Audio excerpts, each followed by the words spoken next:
Amados, domingo passado, nós começamos a falar sobre a comunidade cristã Filadélfia. A falar sobre a estrutura da igreja. Porque alguém pode pensar que, por ser uma igreja pequena, uma igreja nova, ela não tem uma estrutura. Temos sim, nós temos a ata de registro de cartório, temos regimento interno, temos estatuto. Deus nos deu base que nós possamos, em cima dela, edificar a comunidade cristã Filadélfia. Esse estudo, para que você possa saber, você que está conosco já há tempo, você que está chegando, aqui veio a comunidade cristã Filadélfia. E como eu dizia no domingo passado, para simplesmente ser mais uma igreja, não havia necessidade, tem tantas. Que eu pedi ao Senhor, que o Senhor nos concedesse uma igreja onde nós pudéssemos fazer a diferença. E esse estudo, essa palavra que eu tenho para você começa assim: quem somos e aqui viemos. A comunidade cristã Filadélfia não é simplesmente mais uma igreja. É uma igreja com propósito, estabelecida para fazer a diferença em nossos lares, igreja e sociedade. A igreja tem um compromisso com a sociedade. A igreja tem um compromisso com a família. A igreja tem que fazer a diferença. Nós temos que influenciar as pessoas. Nós somos chamados para isso, para o bem. O mal está aí, com todas as suas armas, ganhando os nossos jovens, e ganhando famílias, e destruindo os lares, implantando os seus alvos, os seus propósitos. E a igreja tem que começar a dar os passos em favor do resgate da família e influenciar essa sociedade para que ela possa conhecer quem é Deus. Assim, sendo conhecido, mudar toda a estrutura, até física da pessoa, porque quando alguém se converte, até no físico muda. Amados, alguém disse, quando nós estávamos estabelecendo a igreja, que a nossa igreja seria assim uma igreja, sabe, de alá vão ter. Faça o que quiser e vem como quiser. E para a glória do nome do Senhor, nós temos conseguido colocar normas e regras nesta igreja. E nós não vamos abrir mão delas. Você entendeu? Então, santidade é acima de tudo. Então, a primeira coisa que nós fomos chamados, qual foi o nosso chamado? Toda igreja tem um chamado, independente de qualquer outra coisa. Nós fomos chamados para sermos santos. Isso está em 1 Pedro 1,16. O nosso lema é santidade acima de tudo. Diz assim: santidade acima de tudo. Primeiro lugar das nossas vidas tem que ser santidade. Sabe por quê? Porque lá em Hebreus 12:14 diz assim: segui a paz com todos e a santificação, sem a qual ninguém. Quando diz esse ninguém, está dizendo do apóstolo, está dizendo do mestre, está dizendo do pastor, está dizendo do presbítero, está dizendo do presidente, está dizendo da pastora, dos pastores, de cada um de vocês. Ninguém, sem santidade, ninguém vai ver o Senhor.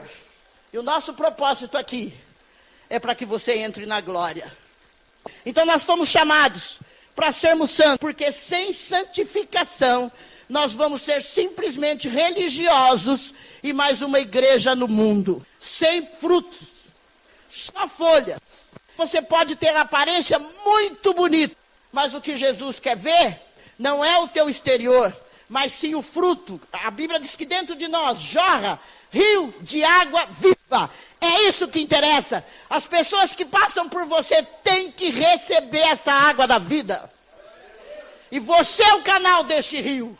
E para isso, esse canal tem que estar limpo, para que a água possa fluir como ela vem lá do trono. Que ela não se contamine na passagem pela tua vida.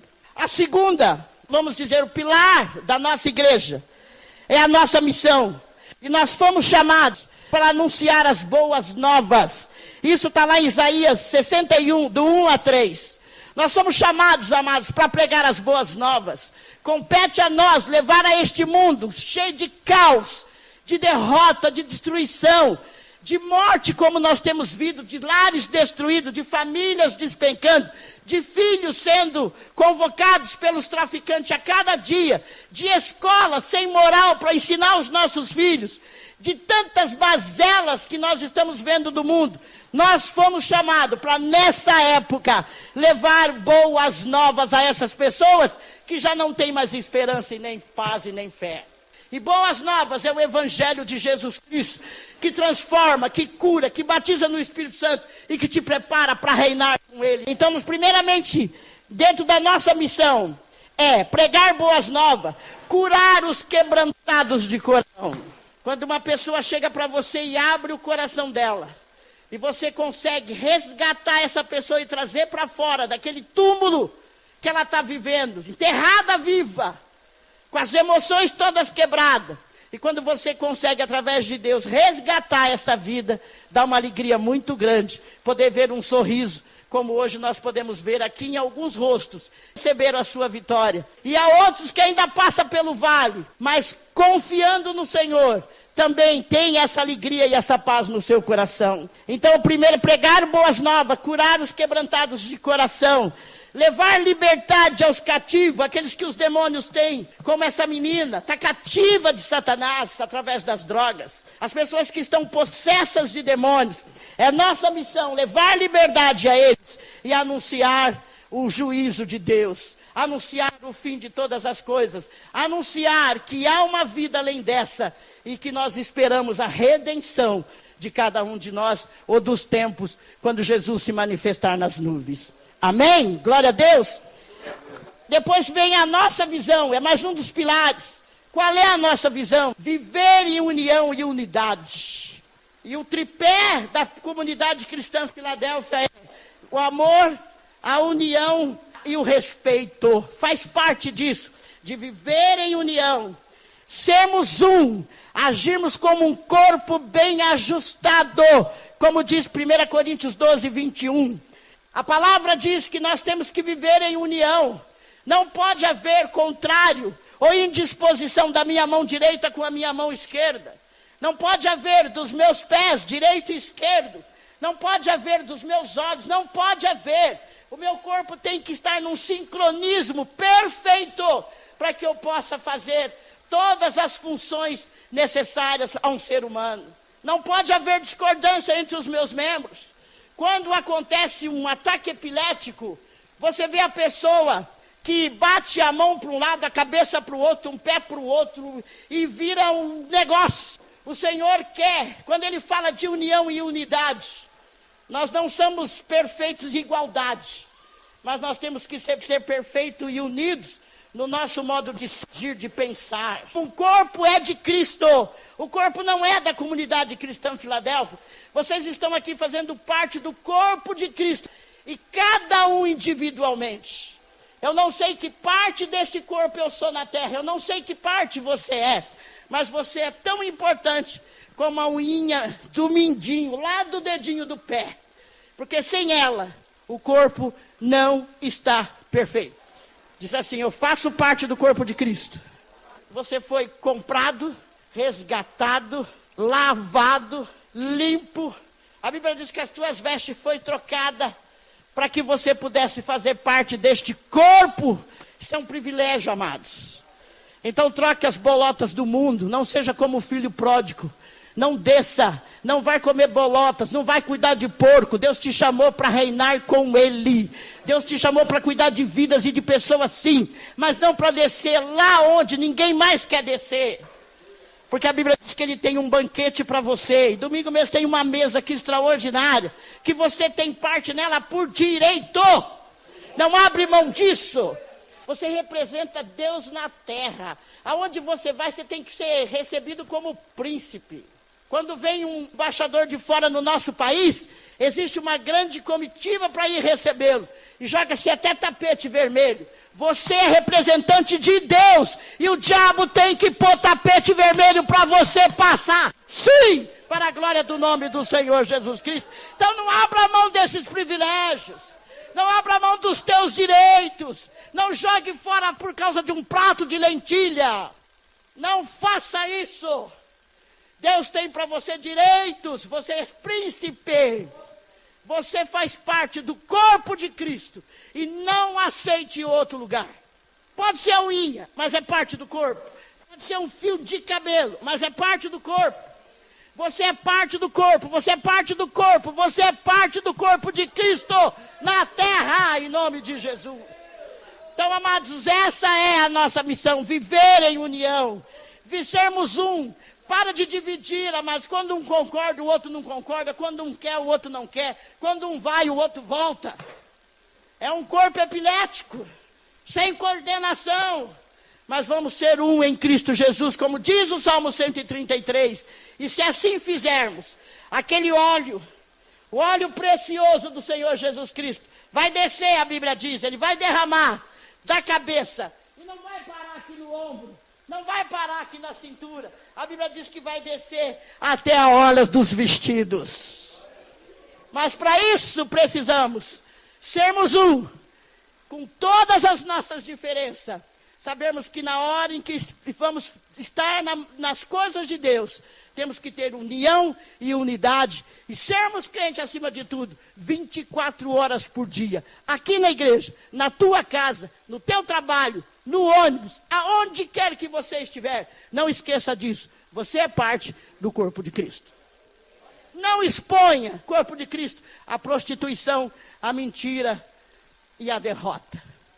Você nasceu para ser vitorioso. Diz assim, você nasceu para ser vitorioso. E você tem as vestes limpas e trocadas pelo Senhor. Não volte a usar o trapo que o mundo tem para você. E nós chegamos nos alvos. O nosso alvo é reinar com Cristo. Então, primeiros amados, temos um chamado. Qual é o nosso chamado? Qual é a nossa missão?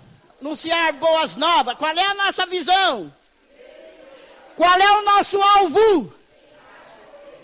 Amados, tem outro motivo? Para que tanto sofrimento? Para que abrirmos mão de tantas coisas neste mundo? Se o alvo não for chegar lá e receber o vinde benditos de meu Pai. Amado, eu tinha 18 anos de idade quando eu professei a minha fé em Jesus Cristo. E desde esse dia, eu vivo cada dia, cada minuto, esperando chegar esse dia. É que o Senhor vai poder olhar para mim e dizer, vai me chamar pelo nome, porque Ele me conhece. Oh, glória a Deus. Já pensou, pastor Horácio? Deus chega lá, diante de todo mundo que vai estar dizendo assim, Horácio, meu servo, entra para o gozo do teu Senhor, porque você foi um servo fiel. Já pensou, Celinha? Já pensou, amado irmão? Você diante daquela multidão, ouvir dos lábios de Jesus, vinde, fulano, vinde, benditos de meu Pai, para gozar, para desfrutar do lugar de direito reservado para você, desde a fundação do mundo. A tua cadeira no céu está reservada, teu lugar está garantido. Você só perde se você quiser. Diz assim, eu tenho um lugar garantido no céu. E eu só perco. Eu só perco se eu quiser. Então, amados, isso significa que o meu maior inimigo a ser vencido não é nem Satanás. Porque eu já disse e repito e não tenho medo de dizer. Satanás não tem força nem autoridade para fazer ou fazer algo que eu não queira. Porque ele tem um limite. Ele não é soberano. Então eu só faço, ele lança a ideia, ele dá a sugestão, e eu consumo aquilo que ele está me propondo. Se eu quiser. Nesse ponto, eu sou independente e livre para dizer, olhar na cara dele e dizer, eu não aceito o teu prato. Pode oferecer para outro. Sabe por quê? Porque eu quero reinar com Cristo. Eu tenho um lugar lá guardado. Deve ter uma plaquinha lá. Já viu o casamento? Os padrinhos são os privilegiados. Mesa dos noivos. Ninguém senta. Senta? Lugar dos padrinhos. Alguém senta? Se sentar, alguém vai lá e diz, olha, fulano, por gentileza, você quer... Tem outra mesa ali, vai para lá, porque essa mesa está reservada para os... Eu não chamo de padrinho. Eu chamo de testemunhas do casal. Tem lugar reservado na mesa. Todo mundo sai correndo para pegar uma cadeira para não passar a festa inteira em pé. Mas os padrinhos, pode ficar lá sossegadinho, tranquilo, noivo e padrinho. Tem um lugar reservado lá. Diz assim, eu tenho uma cadeira marcada no céu com o meu nome. E ninguém vai sentar nela. Porque eu vou viver para chegar lá e ser chamado pelo meu rei, pelo nome, e ele me indicar o caminho da minha cadeira. Vale a pena, Marcos? Vale a pena ou não vale a pena? Você já pensou, os nossos inimigos, aqueles que disseram, ele não vai conseguir. A Vera, conheci antes. Imagina, pastora de igreja, dirigiu uma igreja. Isso não vai dar nada. Isso vai acabar antes de começar. Escuta aqui, Satanás, não só comecei, como vencemos 8 anos e estamos indo para a vitória em nome de Jesus. Aleluia!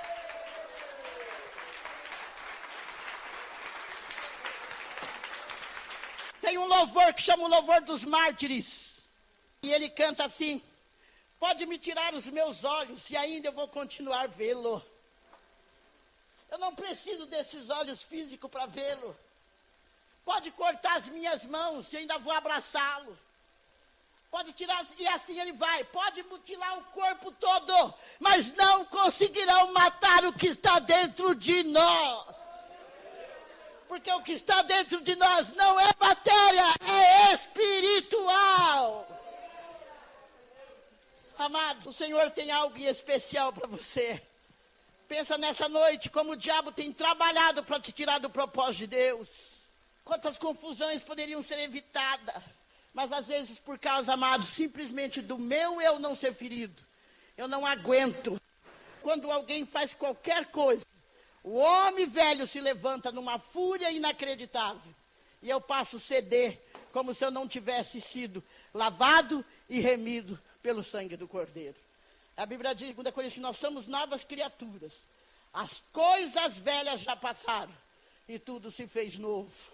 Na tua casa deve cessar o grito, o dedo que acusa, as discussões fora de propósito.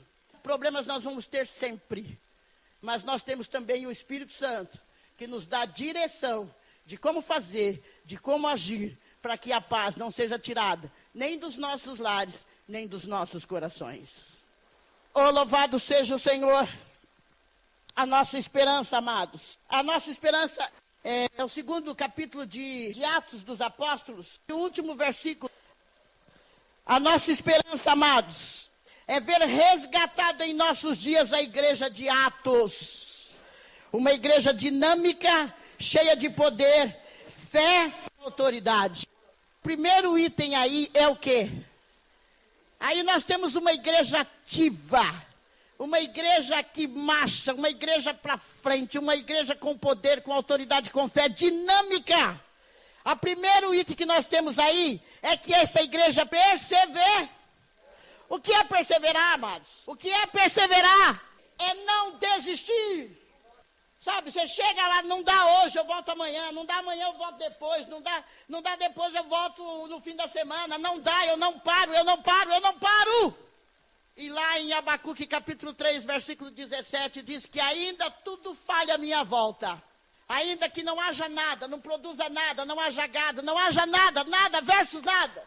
O profeta Abacuque poderia dizer, ainda assim, eu me alegrarei no Deus da minha salvação. Amados, hoje é um evangelho da prosperidade sendo pregado aí.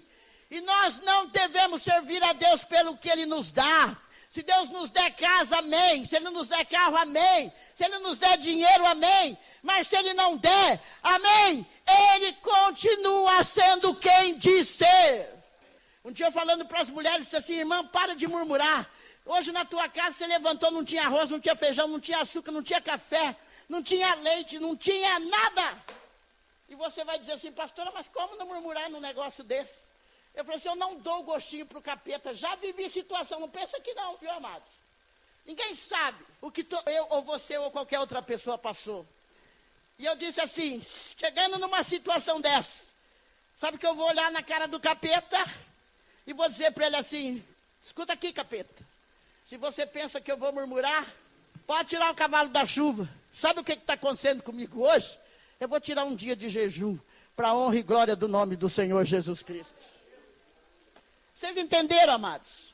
Não murmura. Você está vivendo uma situação difícil hoje? Sabe por que você está murmurando? Você está olhando para cima, aquele que está lá na ponta da pirâmide. Olha para baixo, que tem mais alguém antes de você. E se você olhar para baixo, você vai parar de murmurar. Conta-se uma história que um rapaz saiu dizendo que ele não tinha um sapato. Eu não tenho um sapato. Eu preciso de um sapato? Não tenho um sapato. Meu sapato está furado. E quando ele passou na rua, ele viu alguém que não tinha o pé. Vocês entenderam? Como nós somos, às vezes, ingratos. Comece a louvar a Deus naquilo que você tem. Porque a Bíblia diz assim, e a Bíblia não mente. A palavra de Deus é fiel e verdadeira. E ela diz assim, que aquele que é fiel no pouco, sobre o muito, Deus vai colocar. Então nós queremos uma igreja, como a igreja de Atos, uma igreja dinâmica. Diariamente, diz diariamente, eles estavam no templo. Eles estavam em comunhão, que é o que nós lutamos. Esse era o sonho do Joel, ver uma igreja em comunhão. Não é só na mesa para comer pão, não, amados. É nos ministérios entre si, interagindo entre si. Um ministério apoiando o outro. Quando tem culto dos jovens, vem todo mundo para cá. Quando tem batismo, vai todo mundo para lá. Quando tem que limpar a igreja, vem para cá limpar a igreja. Essa união, essa comunhão é fabulosa na igreja. E a igreja de Atos era uma igreja que estavam no partir do pão também, mas estavam junto na oração. Estavam todos os dias no templo e nas casas, a Bíblia diz. Partindo o pão e oração. Era uma igreja dinâmica e de comunhão. Era uma igreja de poder. Anunciava Jesus a todos os povos, judeus e gentios. Não temeram diante de ameaças. Vivenciaram curas poderosas e maravilhosas. E libertações extraordinárias. Por causa da fé que exerciam. Eles tinham fé e autoridade. Foram presos, torturados, amados. Julgados. Mas não negaram a sua. Você está disposto a viver isso? Abre aí para mim alguém que está com a Bíblia bem rapidinho. Efésios 4:30. E a outra pode abrir em Hebreus 12:1. E nós vamos para o nosso sexto, eu vou chamar de pilar. Coluna, ou pilar da igreja. Amados, o nosso zelo. A igreja tem que ter zelo. E qual é o nosso zelo, amados? Nós somos chamados para ser santos, mas o que nós temos que zelar mais? Ter zelo, é ter cuidado, é manter viva a chama do Espírito Santo em nós, com o qual nós fomos selados para o dia da redenção. Está em Efésios 4:30. Quem quer ler?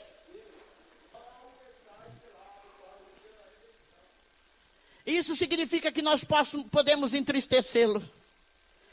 Amados, tem algo que habita em nós. Diz assim, em mim, dentro de mim. Habita algo preciosíssimo, que se chama Espírito Santo de Deus. E dele nós temos que ter zelo. Temos cuidado. Em Tiago capítulo 4:5 diz: ou cuidais vós, em que vão, diz as Escrituras, que o Espírito que em nós habita tem ciúmes. A Bíblia diz que o Espírito Santo, amados, ele tem zelo. Ciúmes significa zelo. E ontem eu estava vendo um estudo, e o pastor dizia lá para os jovens: o Espírito Santo não tem ciúmes da tua namorada. O Espírito Santo tem ciúmes do teu comportamento de namoro.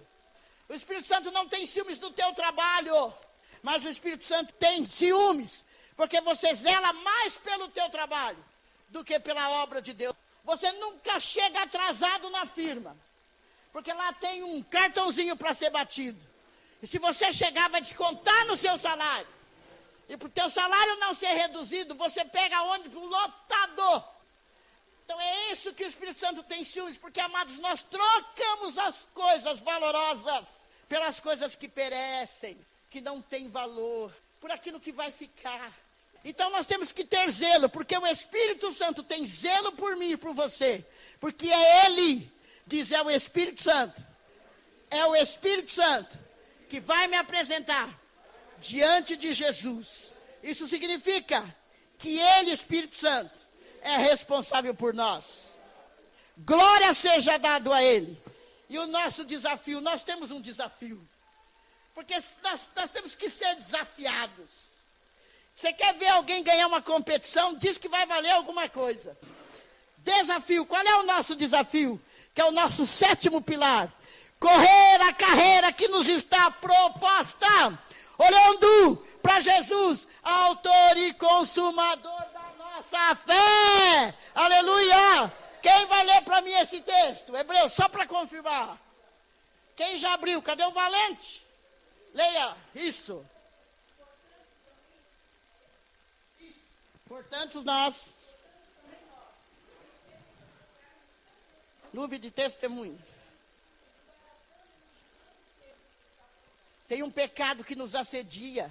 Vocês viram o louvor que eles cantaram? Todo dia o pecado me chama. Você vai?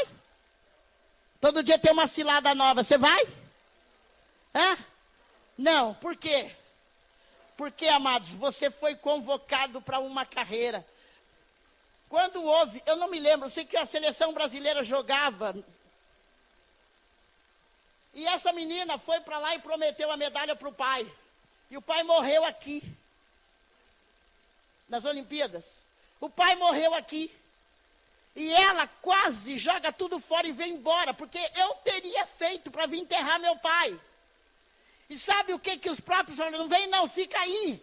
Porque você foi com um propósito para esse lugar. Fica no propósito que você foi chamado. Mas era o pai que morreu, amados. Que nada possa te tirar do propósito. Quando alguém entra numa competição, quando alguém vai se preparar para jogar e tem uma concentração, que ele tem que esquecer as coisas lá de fora e se concentrar naquilo para qual ele foi chamado. E eles dão a vida, amados, dão sangue. E quando um desses atletas não consegue atingir o alvo, é uma decepção tremenda. Você vê aqueles homens nadando, dando tudo o que tem de si, simplesmente para receber um lugar no pódio e levar o nome da sua nação, vendo aquela bandeira descer. Nós temos algo muito superior a isso. Mas não vamos ganhar e nem vencer relaxadamente. Por isso a Bíblia nos aconselha, desembaraçando das coisas, do pecado que tão de perto nos rodeia. Corramos, pois, a carreira que nos está proposta. Foca em Jesus, que não abriu mão, não se envolveu com nada. Ele veio na terra para resgatar-nos, para fazer a nossa redenção. E nada, nem ninguém pôde tirar Jesus do alvo e do seu propósito. Ele foi para aquela cruz, morreu, no 3º dia ressuscitou. E hoje está lá glorificado diante do Pai. Está lá para nos receber. E a Bíblia diz que Ele próprio intercede por mim e por você. Porque Ele já terminou a carreira. Mas nós ainda estamos nela. Portanto, amados, vamos correr essa carreira que nos está proposta. Olhando para Ele, que foi o nosso exemplo. O nosso exemplo não é a pastora Vera. O nosso exemplo não é ninguém. O nosso próprio exemplo é Jesus. Que desceu do céu, veio a essa terra, se tornou homem, como eu e você. Sofreu na carne as mesmas consequências, mas venceu o pecado. E hoje habita lá de volta no seu lugar, para a glória do nome do Senhor Jesus Cristo. Posso ouvir um glória a Deus? Glória a Deus. Portanto, amados, vamos correr com perseverança a carreira que nos está proposta. E em Romanos capítulo 8, 31, amados, está escrito lá assim: se Deus é por nós, se Deus é por nós, operando Deus, em Cristo nós somos mais que vencedores. Sabe quem é vencedor, amado? Quem é vencedor aqui? Quem é vencedor aqui? Agora deixa eu dizer quem é vencedor. Vencedor é o... Dá um nome aí, que eu não lembro o nome de todo mundo. Ronaldinho é um vencedor. Ronaldo é um vencedor. O Cielo é um vencedor. Quem dá o nome de um vencedor aí no mundo aí? Senna, que ficou marcado na história, um grande vencedor. Pelé é um vencedor. A Bíblia diz que você é vencedor? O que a Bíblia diz? Aí, meu irmão, glória a Deus, você é mais que vencedor em Cristo Jesus. Glória seja dada ao Rei, aleluia. Diz assim, eu sou. Diz, vamos ficar de pé, fica de pé. E diz assim, levanta a mão para o céu. E diz assim, eu sou. Eu sou. Mais que vencedor. Aleluia. Louvado seja o Senhor. Vamos cantar para ele. Aleluia. Oh, glória. Oh, aleluia. Oh, glória. Esta igreja tem um chamado do Senhor e firme sempre demonstrando teu amor para com meus irmãos.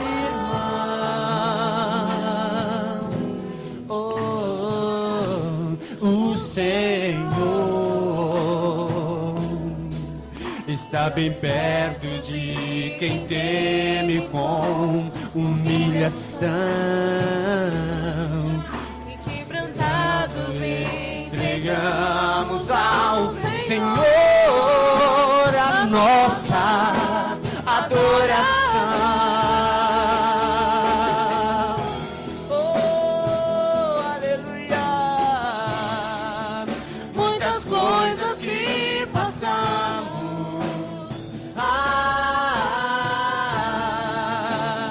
por experiência,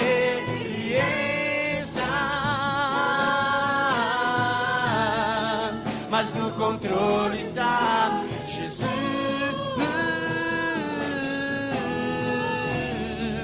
Ele faz a diferença.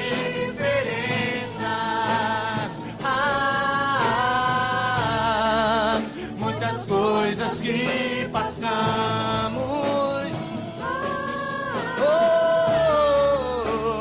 por experiência,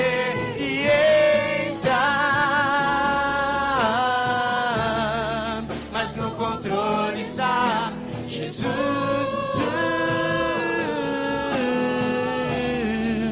Ele faz a diferença. Hoje estamos firmes, um novo tempo nos espera. Vamos assim, pra viver.